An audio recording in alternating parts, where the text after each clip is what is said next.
یہ مسجد نبوی کے اندر مولانا عبدالحفیظ مکی صاحب کا بھی جنازہ پڑھا گیا ہے اور یہ ان کی میت ہے، اور خوش نصیب ہیں کہ ان کو یہاں پر حرم شریف میں ان کا جنازہ ہوا، مسجد نبوی میں مدینہ منورہ میں. اور اس کے بعد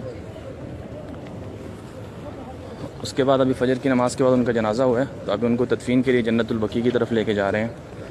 تو اللہ کے نیک لوگ ہیں کہ ان کی آرزو تھی، ان کی خواہش تھی کہ ان کو حرم شریف میں دفن کیا جائے، اور انہوں نے اپنی زندگی ساری یہیں گزاری اور دین کی خدمت میں، دعوت میں، اور پوری دنیا کے اندر الحمدللہ وہ مصروف رہے اس عمل میں.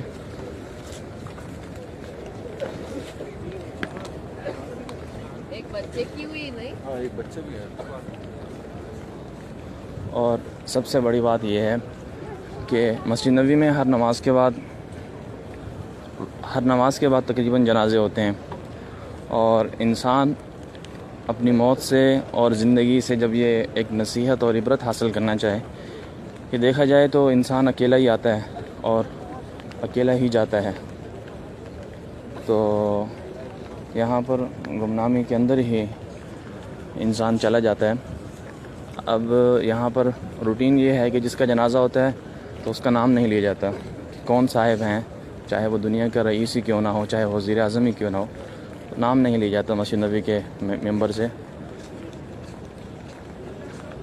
اور انسان تصور کرے کہ جیسے انسان کو اللہ تعالیٰ گمنام پیدا کرتے ہیں اور ایسے ہی وہ گمنامی میں جاتا ہے، لیکن وہ لوگ واقعی زندہ رہ جاتے ہیں جنہوں نے دنیا میں اپنے لیے کچھ کیا ہوتا ہے. تو اب دیکھنے کی بات یہ ہے کہ اب مولانا عبدالحفیظ مکی صاحب یہاں پر انہوں نے اپنی زندگی گزاری، یہیں پر رہے. اب ان کے جنازے میں دیکھ رہا ہوں کہ جو ان سے محبت کرنے والے ہیں زیادہ تر اردو بولنے والے ہی ہیں، اور پاکستان سے، انڈیا سے، اور جو دوسرے علاقے ہیں جہاں اردو بولی جاتی ہے ان علاقوں کے لوگ ہیں، وہاں کے لوگ آئے ہوئے تھے، اور فجر سے پہلے بلکہ 2-3 دن پہلے سے ہی انتظار کر رہے تھے کہ کس طرح ہم ان کے جنازے میں شامل ہو جائیں.